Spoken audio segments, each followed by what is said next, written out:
दोस्तों नमस्कार, आप देख रहे हैं मेरे साथ वाइब्रेंट वॉइस। 10 मई 2025 को विश्व ने एक ऐतिहासिक क्षण देखा जब भारत और पाकिस्तान, दो परमाणु शक्ति संपन्न पड़ोसी देशों ने अमेरिकी राष्ट्रपति डोनाल्ड ट्रंप की मध्यस्थता में तत्काल और पूर्ण युद्ध विराम की घोषणा की। ये घटना दोनों देशों के बीच लंबे समय से चले आ रहे तनाव, विशेष रूप से जम्मू कश्मीर के पहलगांव में 22 अप्रैल 2025 को हुए आतंकी हमले के बाद बड़ी हिंसा के बाद आई। हम इस सीज़फायर के पीछे की घटनाओं, ट्रंप की भूमिका और इसके क्षेत्रीय और वैश्विक उद्देश्यों का विस्तृत विश्लेषण करेंगे। 22 अप्रैल 2025 को जम्मू कश्मीर के पहलगांव में हुए आतंकी हमले ने भारत को झकझोर दिया। इस हमले में 26 निर्दोष हिंदू टूरिस्ट की जान चली गई। भारत ने इस हमले का आरोप पाकिस्तान समर्थित आतंकी समूह पर लगाया, जिसके बाद दोनों देशों के बीच तनाव चरम पर पहुंच गया।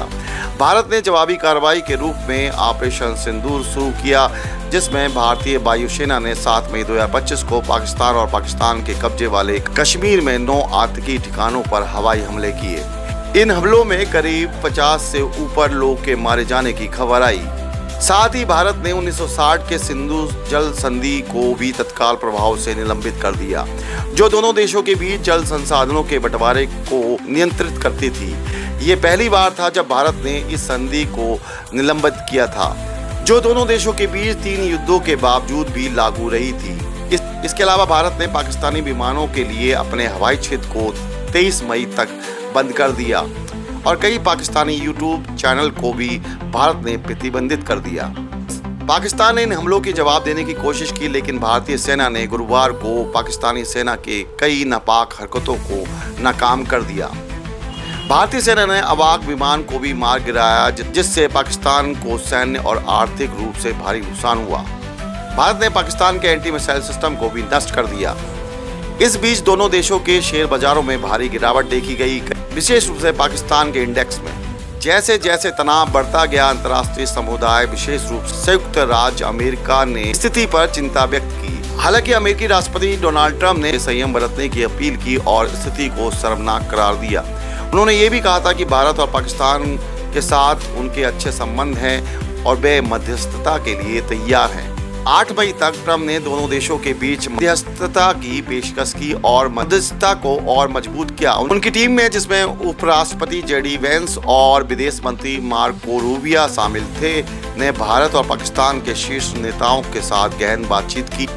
इन नेताओं ने भारत के प्रधानमंत्री नरेंद्र मोदी, विदेश मंत्री एस जयशंकर, राष्ट्रीय सुरक्षा सलाहकार अजीत डोभाल और पाकिस्तान के प्रधानमंत्री शहबाज शरीफ, विदेश मंत्री इशाक डार और असीम मुनीर से बातचीत की।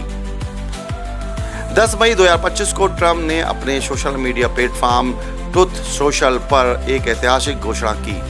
उन्होंने अपने ट्विटर हैंडल पर लिखा कि संयुक्त राज्य अमेरिका की मध्यस्थता में एक लंबी रात की बातचीत के बाद मुझे ये घोषणा करते हुए खुशी हो रही है कि भारत और पाकिस्तान पूर्ण और तत्काल युद्ध विराम पर सहमत हो गए हैं। दोनों देशों को सामान्य बुद्धि और महान बुद्धिमत्ता का उपयोग करने के लिए बधाई। इसके बाद इस घोषणा की पुष्टि भारत ने कर दी। भारत के विदेश मंत्री सचिव विक्रम मिस्री ने प्रेस कॉन्फ्रेंस में कहा कि दोनों देशों के director general of military operation यानी DGMO के बीच दोपहर 3:35 बजे बातचीत हुई, जिसके बाद शाम 5 बजे से सीज़फायर लागू हो गया। पाकिस्तान के उप प्रधानमंत्री और विदेश मंत्री इशाक डार ने भी सोशल मीडिया पर इसकी पुष्टि करते हुए कहा कि पाकिस्तान और भारत तत्काल प्रभाव से युद्ध विराम पर सहमत हो गए हैं। हालांकि ट्रंप ने इस सीज़फायर को अमेरिकी मध्यस्थता का परिणाम बताया। भारत ने इस पर एक अलग रुख अपनाया। सूचना और प्रसारण मंत्रालय ने स्पष्ट किया कि सीज़फायर पूरी तरह से द्विपक्षीय था और इसमें अमेरिका की कोई प्रत्यक्ष भूमिका नहीं थी। विदेश सचिव विक्रम मिस्री ने दोहराया कि दोनों देशों के DGMO ने सीधी बातचीत की और सहमति बनाई। ये बयान भारत की उस नीति को दर्शाता है जिसमें वह कश्मीर जैसे मुद्दे पर तीसरे पक्ष की मध्यस्थता को स्वीकार नहीं करता। लेकिन ऐसा लगता है कि अमेरिकी दबाव और कूटनीतिक प्रयासों ने दोनों देशों की बातचीत मेज पर लाने में महत्वपूर्ण भूमिका निभाई। अमेरिका के लिए भारत एक महत्वपूर्ण व्यापारिक और रणनीतिक साझेदार है, जबकि पाकिस्तान की कमजोर अर्थव्यवस्था और क्षेत्रीय अस्थिरता ने अमेरिका को इस संघर्ष को जल्द से जल्द समाप्त करने के लिए प्रेरित किया। इस सीज़फायर के कई महत्वपूर्ण निष्कर्ष हैं। भारत और पाकिस्तान के बीच तनाव दक्षिण एशिया में स्थिरता के लिए एक बड़ा खतरा था। सीज़फायर से सीमा पर शांति बहाल होने की उम्मीद है, जिसमें दोनों देशों को आर्थिक और सामाजिक विकास पर ध्यान केंद्रित करने का अवसर मिलेगा। ट्रंप की इस मध्यस्थता ने उन्हें वैश्विक शांति स्थापक के रूप में पेश कर दिया है। ये केवल भारत पाकिस्तान तक सीमित नहीं था। ट्रंप ने ईरान, इजराइल, रूस, यूक्रेन और इजराइल हमास जैसे अन्य संघर्षों में भी मध्यस्थता की थी। उनकी ये छवि उनके दूसरे कार्यकाल में उनकी विदेश नीति को भी और मजबूत कर सकता है।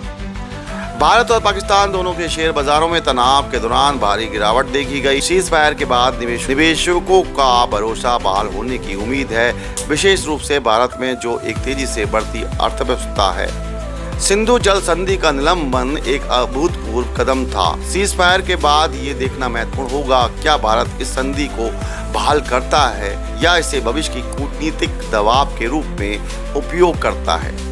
हालांकि सीज़फायर एक सकारात्मक कदम है, लेकिन भारत और पाकिस्तान के बीच चले आ रहे मुद्दे, विशेष रूप से कश्मीर और सीमा पर आतंकवाद, अभी भी अनसुलझे हैं।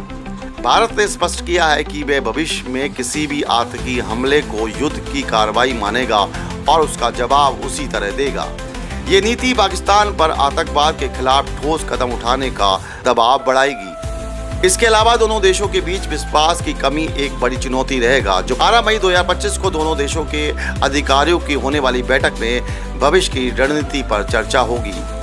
ये बैठक इस बात का संकेत देगी, क्या ये सीज़फायर एक स्थायी शांति प्रक्रिया की शुरुआत है या केवल एक अस्थायी राहत।